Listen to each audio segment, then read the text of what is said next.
আজি অজয় কুমাৰ ৰায় ডাঙৰীয়াই যে বিনামূলীয়াকৈ পাতিছে আচলতে এইটো এটা খুব ডাঙৰ কথা মানুহৰ ওচৰত পইচা থাকিলেও মানুহে খৰচ কৰাৰ সাহস নাথাকে হয় আচলতে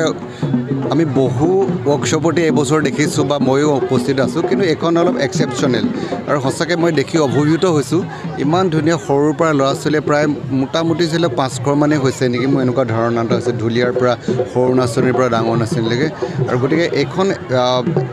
এই ৱৰ্কশ্বপটো অকণমান এক্সেপশ্যনেল এইকাৰণে যে প্ৰত্যেকখন বিহুতলিতে বা প্ৰত্যেক অৰ্গেনাইজাৰে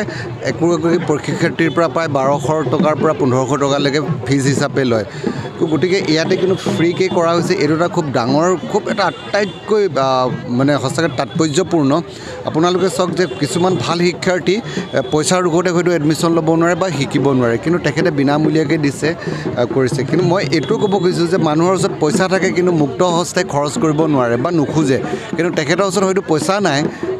কিন্তু তথাপিতো ৰাইজৰ স্বাৰ্থত ইমানখিনি আজি কৰিছে মই তেখেতক সঁচাকৈ ধন্যবাদ দিছোঁ আৰু ৱৰ্কশ্বপ এটা কাৰণেই দৰকাৰ হৈছে এতিয়া মাননীয় মুখ্যমন্ত্ৰী ডক্টৰ হিমন্ত বিশ্ব শৰ্মাই বিহু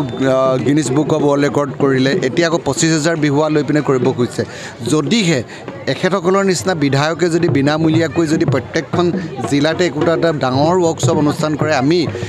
অন্ততঃ 2000 মানে পাৰ্টিচিপেণ্ট 2000 শিক্ষাৰ্থী আমি মানে 25,000 যি দিল্লীত অনুষ্ঠিত হ'ব অহা বছৰলৈ তাৰ কাৰণে আমি বিজনী সমষ্টিৰ পৰাই 2000 পাম বুলি আমি আশাবাদী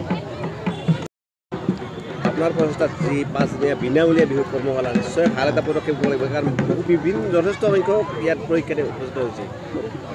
প্ৰথমতে আপোনালোকৰ জৰিয়তে বিজনীবাসী তথা অসমবাসীলৈ মই অসমীয়া নৱবৰ্ষ আৰু ৰঙালী বিহু উপলক্ষে ডাঙৰলৈ শ্ৰদ্ধা বন্ধুবোৰলৈ শুভেচ্ছা আৰু কণ কণ ভাইটি ভণ্টিসকললৈ মৰম যাচিছোঁ সঁচাকৈ আমাৰ এটা উদ্দেশ্য আছিলে যে বিজনীত বিহুৰ কৰ্মশালাৰ যোগেদি আমাৰ যুৱ প্ৰজন্মক অসমীয়া জাতিৰ যি স্বাভিমান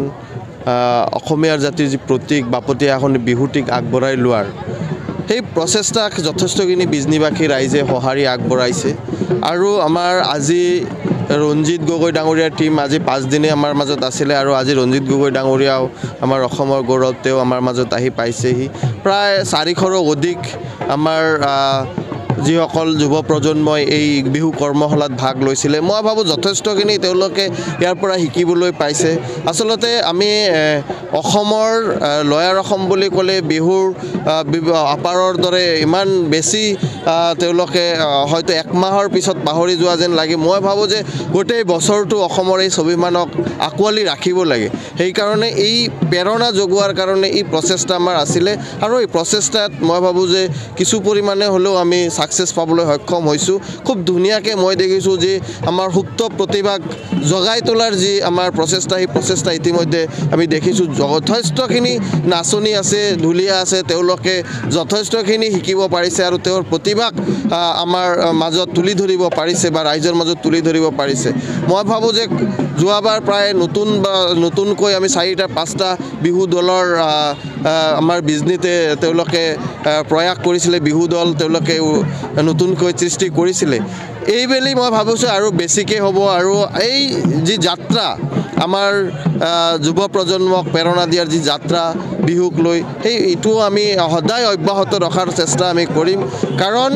আমাৰ এই বাপতি সাহোন বিহুক আমি সদায় আমাৰ বুকুৰ আপোন কৰি ৰাখিবই লাগিব তেতিয়াহ'লে আমাৰ জাতিৰ স্বাভিমান বা আমাৰ জাতিৰ যে আমাৰ মাননীয় মুখ্যমন্ত্ৰী ডাঙৰীয়াই যে এই বিহুটিক বিশ্বৰ বুকুত প্ৰতিষ্ঠা কৰিছে আৰু সেই প্ৰতিষ্ঠাক সন্মান থাকিব বুলি মই ভাবোঁ তো আমি সদায় অসমবাসীক এটাই আহ্বান জনাম যে সকলোৱে আমাৰ এই বাপতি সাহোন বিহুটিক সদায় প্ৰাণৰ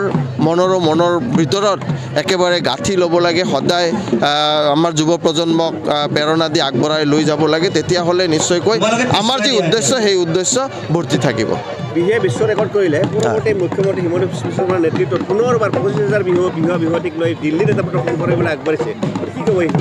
চাওক ইতিমধ্যে মুখ্যমন্ত্ৰী ডাঙৰীয়াৰ অসমৰ কলা সংস্কৃতিৰ প্ৰতি যিটো আগ্ৰহ বা তেওঁ অসমীয়া কলা সংস্কৃতিক বিশ্বৰ বুকুত প্ৰতিষ্ঠা কৰাৰ কাৰণে যি প্ৰয়াস বিহুৱে নহয় কিছুদিন আগত বাগানীয়াসকলৰ যি আমাৰ ঝুমুৰ সেই ঝুমুৰ আমাৰ সম্পূৰ্ণ কৰিলে বিশ্ব ৰেকৰ্ড কৰিলে আমি বৈশাগুৰ যিসকলে বড়োসকলৰ কলা কৃষ্টি সেইটোকো অহা বছৰ আমি কৰিবলৈ গৈ আছোঁ আৰু বিহুকো দিল্লীতো গৈ পেলাই বিহুক আৰু ভাল যাতে প্ৰদৰ্শনত দেখুৱাব পাৰে আমাৰ কালচাৰটো বিভিন্ন ভাৰতবৰ্ষৰ বিভিন্ন ৰাজ্যই দেখিব পাৰে বিভিন্ন কাণ্ট্ৰিয়ে দেখিব পাৰে তাৰ কাৰণে মুখ্যমন্ত্ৰী ডাঙৰীয়া সদায় ব্যৱস্থা লৈছে আমাৰ সাংস্কৃতিক মন্ত্ৰী বিমল বৰা ডাঙৰীয়া সদায় ব্যৱস্থা লৈছে আৰু আমিও অসমবাসীৰ হৈ এজ এ বিজনী বিধায়ক হিচাপে হৈ সদায় সেই মুখ্যমন্ত্ৰী আৰু আমাৰ সাংস্কৃতিক মন্ত্ৰী বিমল বৰা ডাঙৰীয়াৰ কাৰ্যক আমি শলাগ লৈছোঁ আৰু সদায় আমি তেওঁলোকে যি নিৰ্দেশনা আমাক দিব তাৰ পৰা সদায় আমি আগবাঢ়ি যাম বুলি আমিও প্ৰতিশ্ৰুতিবদ্ধ